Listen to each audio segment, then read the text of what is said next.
beyond all this, let's come back home now. And I know for sure that you have a strong penchant for the development of sports in Nigeria, and generally the athletics, I mean, the championship in Douala just came to an end. I'm sure you've been following up. Some have picked the ticket, some failed to pick the ticket. Your general view on what is happening around non-football sports, especially in the year of the Paris Olympics?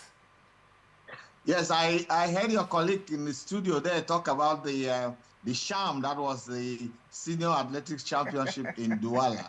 And to think that that is the home country of the president of the Confederation of African Athletics really makes it more disappointing. You will have thought that if my very good friend Kaba, a general, could host that kind of a championship, then something definitely is not wrong, is not right with African athletics. Even the status gone. Let's not even go into some of the things that happened, apart from the fact that some of the stars really didn't find the opportunity to shine. Indeed, the environment was not even good for them to even show us exactly what they have.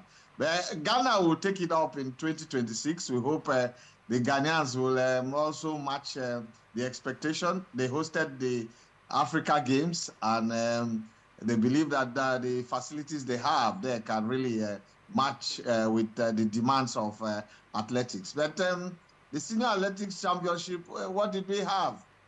Really not. I don't think it compared effectively with what we had in Benin, the Nigeria Olympic trial. True. First, the crowd was missing.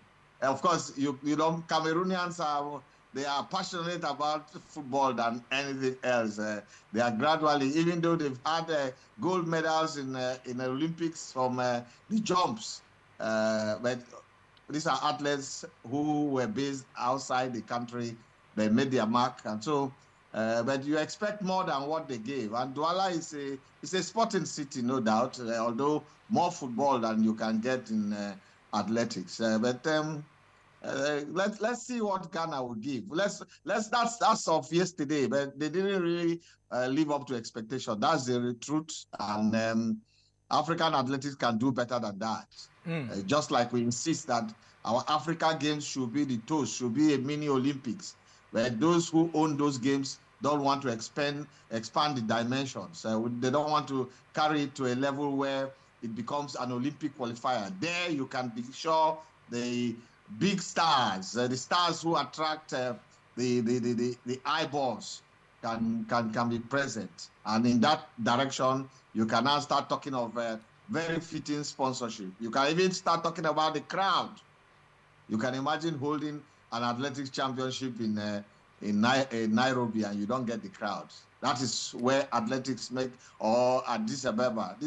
They come in their numbers to watch their own. That's true. And I think it's time we start getting in that direction. So let's leave the dregs of Douala with those who deal with mediocrity.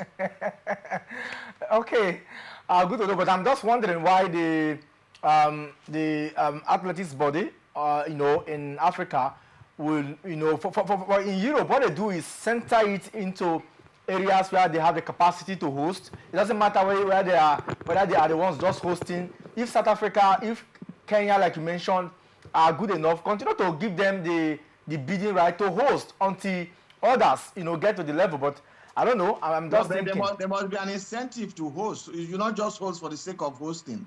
These days, sports has become a veritable tool for not only bringing the benefits of tourism, but also adding to the GDP of every country. And you host because you think it's a viable option. You don't just throw money. It's not charity. You're not opening a hospital for the wretched.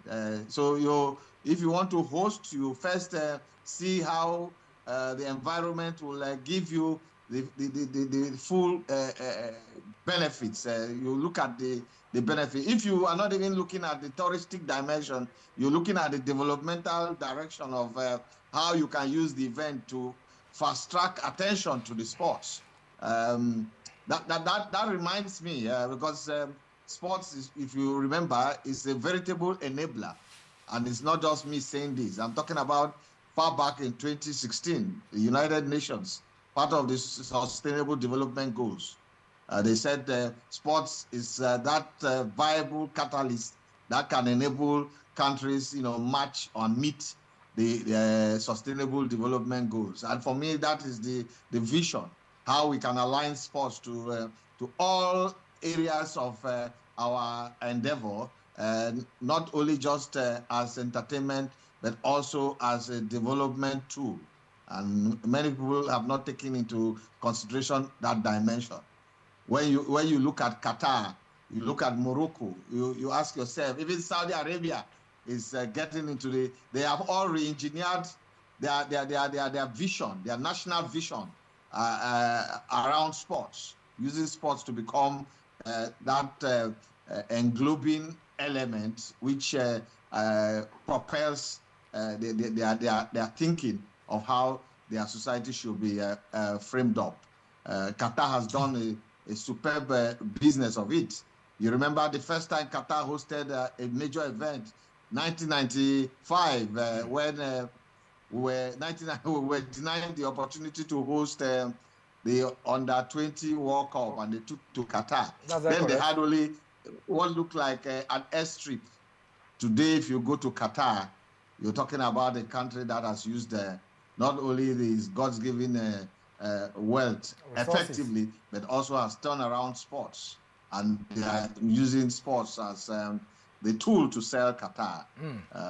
That's how it should be. Nigeria can do more than that.